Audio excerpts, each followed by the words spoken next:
Okay, in this module we're going to see how to configure our ticket.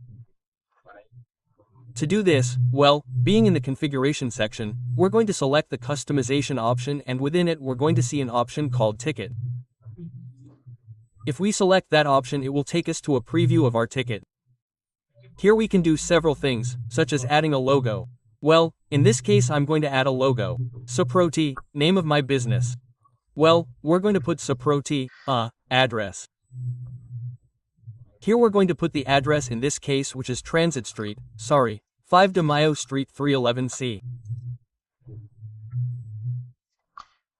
We're going to put a phone number. Yes. 9859219. Well, 478 with all halata. And well, here we could put the RFC if we wanted, and if not, well, we can delete it. What else can we do here? Well, thank you for your purchase, and here we could put the About Us page or leave it empty.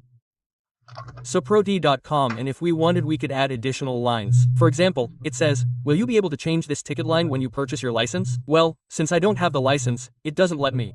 But if you did, you could add more lines if you wanted to put a long legend on your ticket. For example, about warranties and things like that.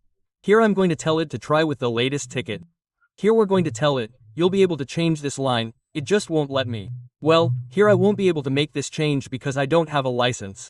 We're going to leave that one as it was. That's the only change it won't let me make. I'll overwrite the ticket. If you notice, now it does show me in this case, well, my ticket with its logo, the name of my business, it won't let me change it until I have the license. Thank you for your purchase. Well, here it's showing it to me in euros because maybe that's how my computer is configured. I'm referring here to the part called, let's look here for an option called, I don't remember the name, Windows Recovery. I think it's going to be regional and language settings. And if you notice, I have the keyboard and everything set to Spain. Well, now I'm going to change it to Mexico. I'm going to say that the current location is Mexico. Well, for my case, right? You select the country you belong to here so that the currency appears, in this case in Mexican pesos, right? Otherwise, it's going to look a bit weird. Okay, that should solve the problem with the euros. Sure, I think I have to open and close the system, most likely, but anyway, that should solve it. For future sales that I make, they won't be in euros anymore, they'll be in Mexican pesos, right? In fact, it was solved here. I didn't even need to close and open the system. Okay, so here, what else can we do with the receipt? Here it tells us to include the unit price when printing the receipt. Okay, to start, I'm going to make another change. Here, I'm actually making the font too big. You'll remember that we had it at 15. I'm going to leave it as it was at 10. At 10, and we're going to go back to what the receipt is for, the receipt. And here I'm going to tell it, you know what, I want to see the last printout. If you look here, well, we don't have the unit price of our products at first. Let's see if that's true. Here, it's just telling us how much a Coca-Cola costs. That's it. But what if I wanted to have the unit price? Well, here I tell it, you know what? Include the unit price when printing the receipt and print the full description, even if it uses several lines.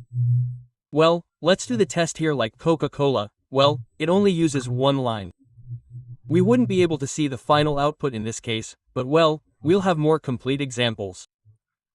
Here, if you look, well, we already have the quantity, the amount, right? And with this, well, we can also see how our ticket is configured in this case, right? Let's make a sale. Right now, I only have one product registered. Here I'm going to tell it, well, there are two products. If I press the plus sign, well, it's not like I'm going to struggle a little bit here on this computer, and why not? Well, in fact, here the quantity is already increasing with the plus sign, do you see? With the minus sign, the quantity decreases in this case. Yes, I'm going to tell it that I want to. Let's save the changes with collect. Here we're going to tell it that it's 20 euros. It still hasn't made the change. Collect and print the ticket. Let's see how our ticket came out. Yes. We save it in ticket 2. Yes. And here are the changes that I mentioned. If you look here, well, right now it still doesn't make the changes to euros because I have to close and reopen the system. But here, if you look, it already shows me the unit price. It already shows me the amount because it already says that there are 2 Cokes. It already changed the font size and it tells me that there were 2 items sold in total. It's that simple to make, in this case, a change to the receipts. We close, and with this we're going to finish configuring the receipts, unless I forget something. Let me see.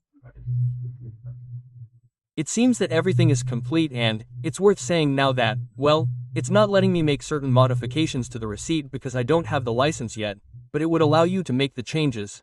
In this case, adding more lines or changing this line of code and, well, these are things that it doesn't let me do, because I don't have the license. See you in the next one.